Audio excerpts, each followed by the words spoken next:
ಇದೆಲ್ಲ ನೀವೇ ತಯಾರು ಮಾಡ್ತಿರೋದಾ? ಹೌದು ಮೇಡಮ್ ರೇ, ಇದನ್ನು ಇದರಿಂದ ಮಾಡಿ ಅದು ಇದೆಲ್ಲ ಕಟ್ಟಿಗೆಯಿಂದ ಮಾಡ್ತಾ ಇದ್ದೀವಿ. ಇದು ಮಾಡೋ ಉದ್ದೇಶ ಇಷ್ಟೇ, ಮಾನಸಿಕವಾಗಿ ಮತ್ತು ಆರೋಗ್ಯವಾಗಿ ಬಲಿಷ್ಠವಾಗಿರೋಕ್ಕೆ ನಾವು ಇವನ್ನೆಲ್ಲ ಮಾಡ್ತಾಯಿದ್ವಿ.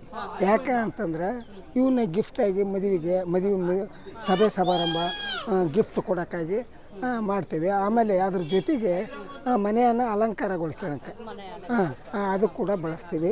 ಆಮೇಲೆ ಇನ್ನು ಇತ್ತೀಚೆಗೆ ಏನಾಗಿತ್ತು ಅಂದ್ರೆ ಇವು ಅಳಿವಿನಂಚಿನಲ್ಲಿ ಹೋಗ್ತಾ ಇದೆ ಕಲೆ. ಈ ಕಲೆಯನ್ನು ಉಳಿಸ್ಕೋಬೇಕು. ಇದ್ರ ಜೊತೆಗೆ ಇದರ ಆಸನಗಳು ಕೂಡ ಇದ್ರ ಮೇಲೆ ಮೆಲಗಬೇಕು. ಯಾಕಂದ್ರೆ ಇದರಲ್ಲಿ ನಮ್ಮ ವೈಜ್ಞಾನಿಕವಾಗಿ ಹೇಳ್ಬೇಕಾದ್ರೆ ಮಲಗುವಾಗ ನಮ್ಮಲ್ಲಿರ್ತಕ್ಕಂಥ ಉಷ್ಣ ಬಿಡುಗಡೆ ಆಗ್ತದೆ. ನಮ್ಮ ದೇಹದಲ್ಲಿರ್ತಕ್ಕಂಥ ಉಷ್ಣ ಇದ್ರ ಮೇಲೆ ಮಲಗೋದ್ರಿಂದ ಈ ರೀತಿ ನಮ್ಮದು ಪದ್ಧತಿಯನ್ನು ಹಳೆ ಸಂಸ್ಕೃತಿ ಮತ್ತು ಹಳೆ ಪದ್ಧತಿಯನ್ನು ನಾವು ಬಿಟ್ಟು ಕೊಡಬಾರ್ದು. ನಮ್ಮ ಹಕ್ಕು ಅದು. ಆ ರೀತಿ ಪಾಲನೆ ಮಾಡಬೇಕು. ಹೌದು ಹೌದು ಮೇಡಮ್. ಹೌದು, ನಾನು ಕೈಯಿಂದನೇ ಮಾಡ್ತಾ. ಹೌದು, ನಾನೇ ಕೈಯಿಂದನೇ ಮಾಡ್ತಾ. ಸುಮಾರು ಒಂದು 50 ವೈವಿಧ್ಯತೆಯ ಆಟಿಕೆಯ ಸಾಮಗ್ರಿಗಳು ಮಾಡ್ತಾಯಿದ್ದೀನಿ. ಇದು ಇದು ತಂಬೂರಿಕಾಯಿ.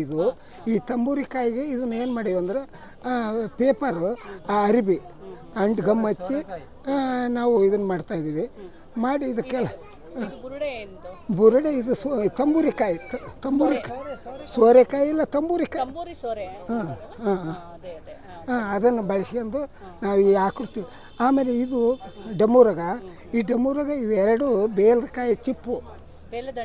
ಹೌದು, ಆ ಬೇಲ್ದಣ್ಣಿನ ಚಿಪ್ಪನ್ನು ಉಲ್ಟಾ ಹಚ್ಚಿ ಇದ್ರ ಕಡೆ ಎರಡು ಕಡೆ ಆಕೃತಿ ಮಾಡಿ ನಾವು ಈಗ ಒಂದು ಡಮೂರಗ ಮಕ್ಕಳಿಗೆ ಬರ್ತದೆ ಖಂಡಿತ.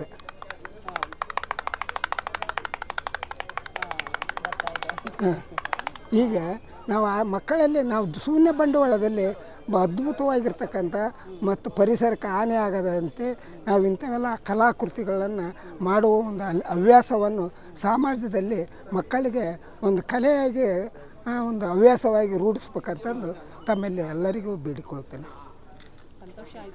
ಆಯ್ತು ಮೇಡಮ್.